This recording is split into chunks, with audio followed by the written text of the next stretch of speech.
The Tower in the Desert. 1. The Tower and its Keeper.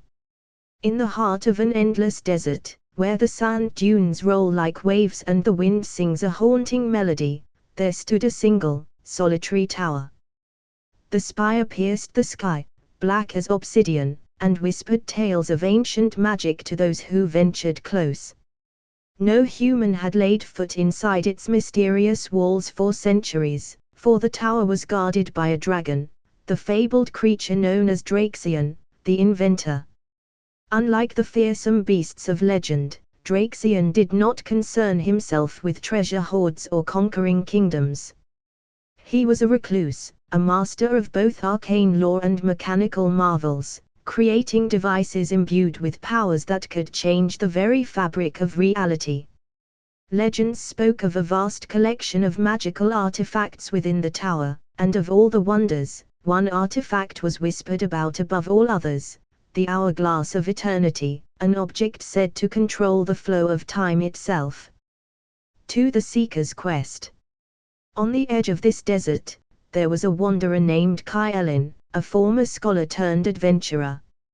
Having heard rumors of the hourglass, Kyle set out to find it, driven by a desire to rewrite the past and undo a great wrong. The journey was perilous. Sandstorms raged with unnatural fury, and strange creatures, born of ancient magic, stalked the desert night. But Kyle pressed on, guided by an old map that led him to the Tower of Draxion. As he approached, the air grew thick with enchantment. The tower loomed above him, its doors sealed with runes that shimmered in the fading sunlight. Kyle hesitated, but only for a moment. He raised a hand to the runes and muttered a charm learned from old tomes. The doors groaned open, and Kyle stepped inside. 3. Inside the tower. The interior of the tower was unlike anything Kyle had imagined. Clockwork mechanisms whirred quietly, gears turned, and glowing crystals pulsed with life. Shelves lined the walls, overflowing with inventions of incredible design, magical instruments, enchanted blades, and glowing orbs that hummed with power. In the center of the room, coiled on a massive platform, was Draxion himself. His scales shimmered like polished metal, and his eyes gleamed with the brilliance of 1,000 suns. His gaze turned toward the intruder. "Why have you come, mortal?" Draxion's voice was like thunder, yet calm, as if he had expected this visit for years. Kyle knelt, his heart pounding.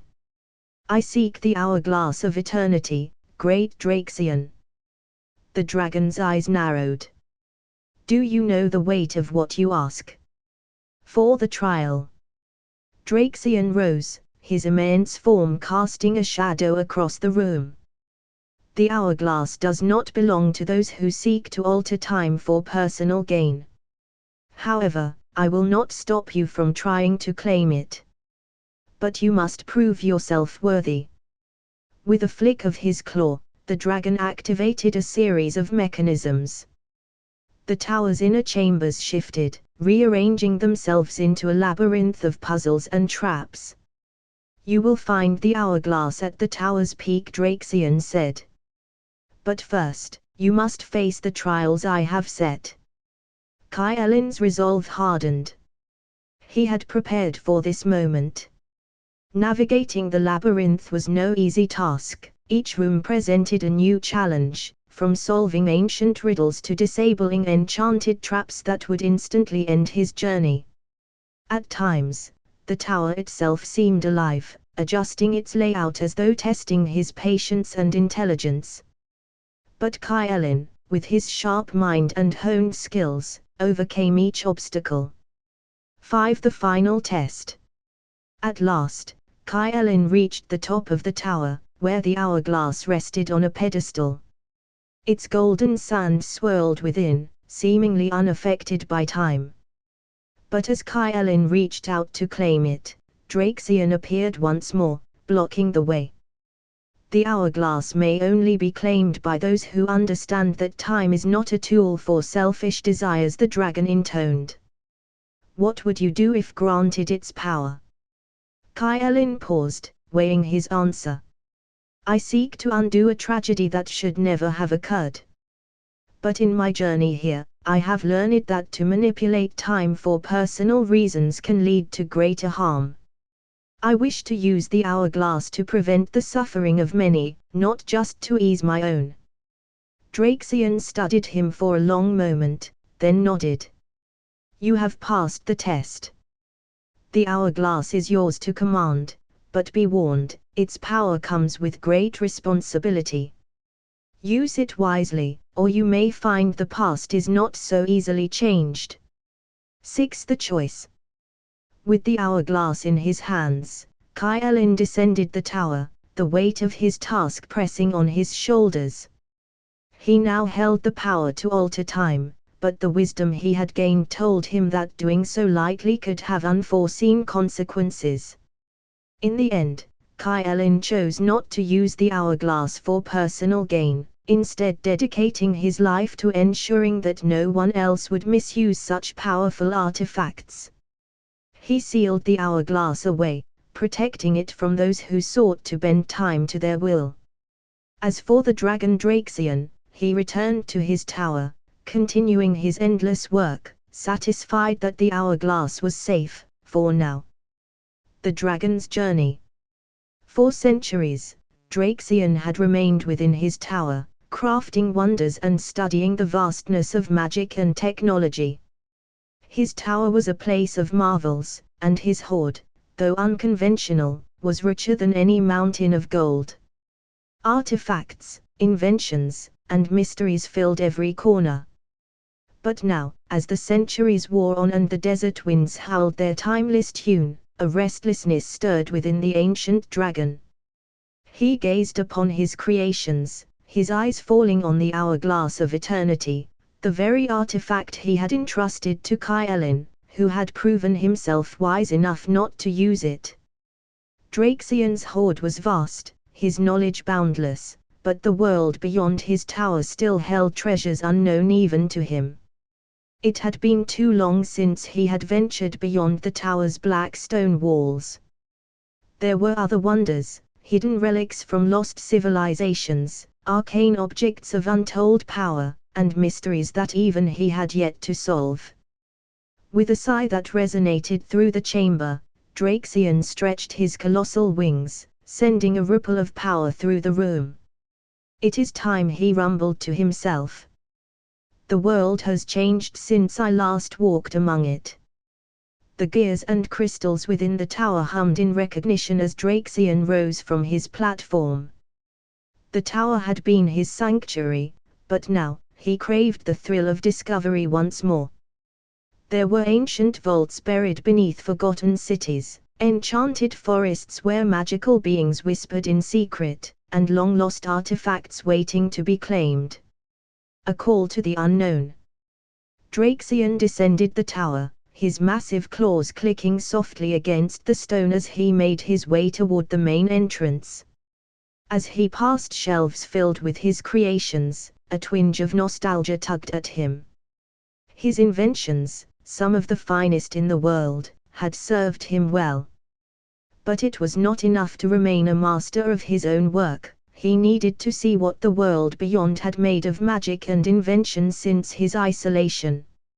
At the foot of the tower, Kyle stood in the open doorway, watching the dragon approach with a mixture of awe and curiosity. He had stayed, taking up residence in the desert near the tower, learning from Draxion and protecting the treasures within. You're leaving? Kyle asked, his voice betraying a hint of concern. Draxion nodded, his golden eyes gleaming. There are relics I have yet to find. Wonders that even I do not know. I have seen the boundaries of my own knowledge, and now, I must push beyond them. Kyle smiled faintly. And what should I do in your absence? Guard the tower, Draxion said. It holds many dangers, and I would not have them fall into the wrong hands. There will be those who seek what lies within these walls. Kylin bowed his head in acknowledgement. I will protect it with my life. Without another word, Draxion spread his wings and leapt into the sky. The desert winds rose to meet him as he soared into the vast expanse, the sun setting behind him in a blaze of orange and gold.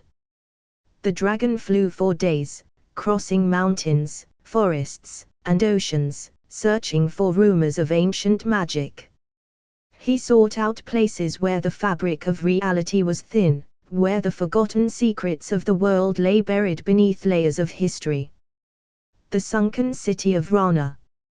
Weeks passed before Draxion found his first lead.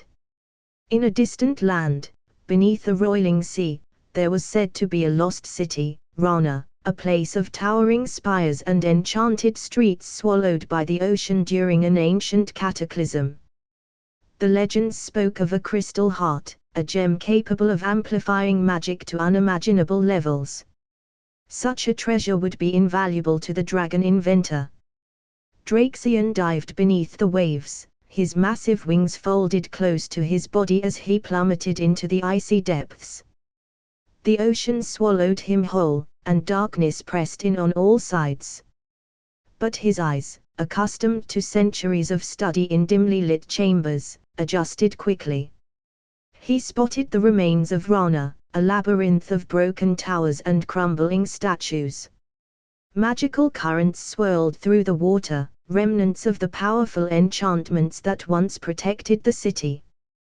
The seafloor was littered with the debris of an empire lost to time. As Draxion descended deeper into the ruins, he felt the pull of something powerful. A pulsating energy guided him through the wreckage, drawing him toward a collapsed cathedral at the city's center. Inside, half buried under rubble and coral, lay the crystal heart, glowing faintly with an inner light. But Draxion was not alone. From the shadows of the ruined city, a creature stirred. A leviathan, ancient as the sea itself, its scales shimmering with the light of 1,000 stars, slithered from the wreckage. Its eyes locked onto Draxion, and the ocean trembled with its presence.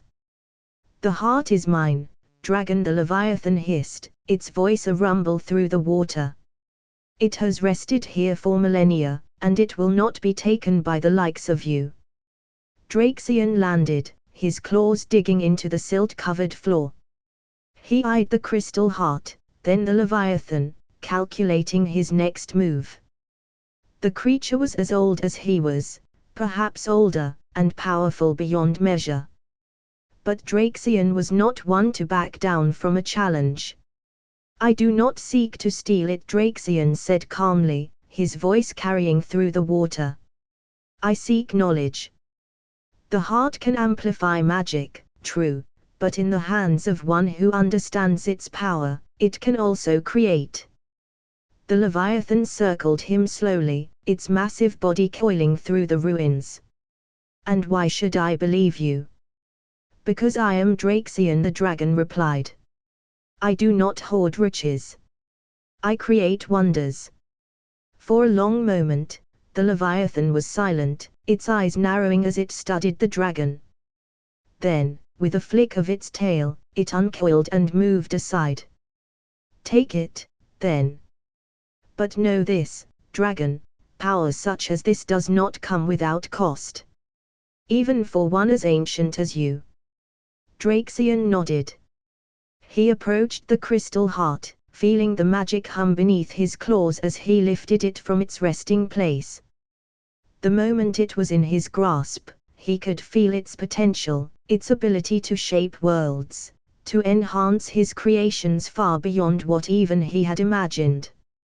The leviathan watched him leave, a silent guardian of the city, as Draxion rose from the depths and flew once more into the sky.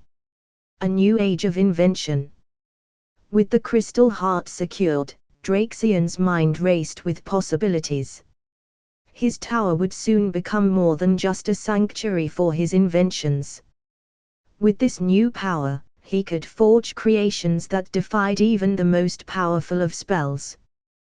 The very nature of magic and technology would evolve, and the world would never be the same. As he flew back toward the desert, his wings casting long shadows over the land, Draxion knew his journey was far from over. There were other relics, other ancient powers waiting to be found. And with each new discovery, the boundaries of creation would be pushed further still. The dragon had left his tower, and now, the world itself would feel the force of his ingenuity. The siege of the dragon's tower. The desert winds howled around the black spire of Draxion's tower, their constant whispers a familiar presence to the inventor dragon.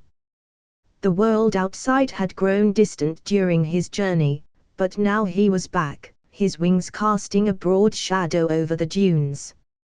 Clutched in his talons, the crystal heart pulsed with a quiet, powerful glow, a prize from the sunken city of Rana. But as Draxion circled closer to his tower, he sensed something was wrong.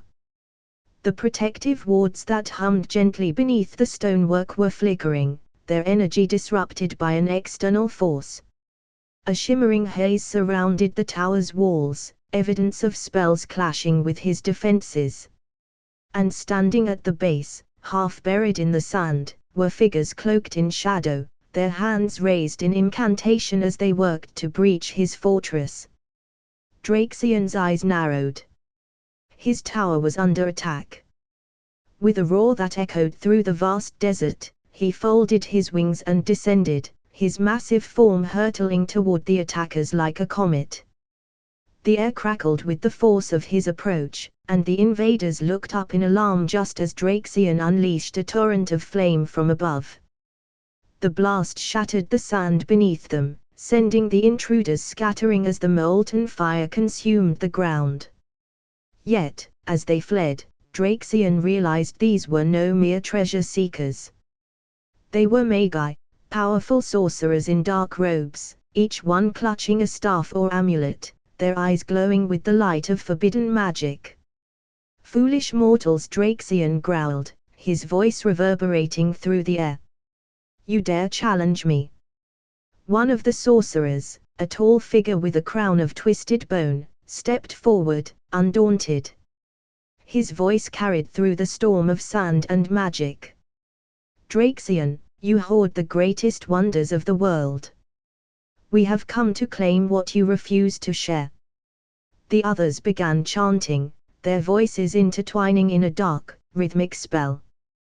The sky above the tower darkened as magical energy coalesced, forming a massive sphere of shadow, ready to strike at the dragon's home. Draxion's eyes flashed with fury. These magi, reckless and power-hungry, had come not for knowledge but for conquest. He would show them the folly of their ambition. The battle begins. With a beat of his colossal wings, Draxion sent a gust of wind strong enough to knock the magi off their feet. The force scattered their formation, disrupting their spell before it could be unleashed. The orb of dark magic above fizzled out, collapsing in on itself with a sound like thunder. Undeterred, the magi regrouped, sending volleys of energy bolts streaking toward the dragon. Draxion moved with terrifying speed for a creature his size, dodging the attacks with ease as he summoned the power of the crystal heart. In a flash, he activated one of his greatest inventions, a protective barrier, enhanced by the heart's amplification, that shimmered like a vast dome over the tower. The magic missiles splashed harmlessly against the barrier, their power fading into nothingness. Your spells are useless against my tower, Draxion rumbled. But I will show you the true power of creation. With a thought, the mechanisms inside the tower began to stir. Hidden compartments opened in the walls, releasing dozens of small, intricate automatons, clockwork constructs infused with magic. These mechanical creatures leaped from the tower, wings of metal and fire propelling them toward the attackers. The magi barely had time to react before the automatons were upon them. Blades of enchanted steel flashed, gears whirred, and the constructs unleashed magical blasts of their own, forcing the sorcerers onto the defensive. Draxion watched from above, his gaze cold and calculating. He would not need to intervene further. His inventions, powered by the crystal heart, were more than enough to handle these would-be invaders. But then, one of the Magi, the bone-crowned leader, raised a hand. His staff flared with black light, and with a guttural shout, he unleashed a spell that bent reality itself. The ground beneath the automatons began to warp, sinking into a pit of shadow that threatened to swallow them whole. Draxion roared, diving toward the leader with terrifying speed. He could not allow these Magi to destroy his creations. With a single powerful beat of his wings, the air around him erupted into a storm of arcane force. The sands of the desert whipped into a frenzy, blinding the attackers as Draxion descended like a bolt of lightning, his claws outstretched. The bone-crowned sorcerer barely had time to raise his staff before Draxion's claw knocked it from his hand, sending the weapon spinning into the sand. The dragon's tail lashed out, striking the ground with such force that the shockwave toppled several of the other Magi. "You should have stayed in the shadows," Worm Draxion snarled, his voice crackling with magic. He reared back, and his maw filled with a searing white light as he prepared to unleash another torrent of fire. But the leader of the Magi had one final trick. From beneath his robes, the sorcerer pulled a small, intricately carved amulet. With a desperate shout, he crushed it in his hand, and a portal of swirling darkness opened behind him. Before Draxion could react, the sorcerer and his remaining allies were sucked into the vortex, vanishing from the desert in an instant. The portal closed with a flash of black light, leaving the battlefield empty except for the dragon and the scattered remains of the battle. Victory and a warning. Draxion let the flames in his maw die out, his gaze narrowing as he studied the spot where the Magi had disappeared. The attackers were gone, but they had escaped, and they would no doubt return, emboldened by their survival. But not today. Today, they had been driven back, and Draxion's tower remained unbreached. He turned and gazed at the horizon, where the sun was beginning to dip behind the dunes, casting long shadows over the desert. His mind churned with thoughts of the Magi's audacity. These sorcerers had come seeking his power, and now they would likely spread word of his tower and its treasures. Others would come, more powerful foes, perhaps, or even armies. He could not rely solely on his defenses, no matter how formidable. Draxion unfurled his wings and rose into the sky once more, flying in great circles around his tower. As he flew, his mind worked, devising new wards, traps, and inventions that would make his tower truly impenetrable. But more than that, he knew he could not stay hidden forever. The world was changing, and soon, he would have to step into it once again, not just as an inventor, but as a force to be reckoned with. For now, though, he would prepare. He would be ready for the next time the world dared challenge the dragon of the desert.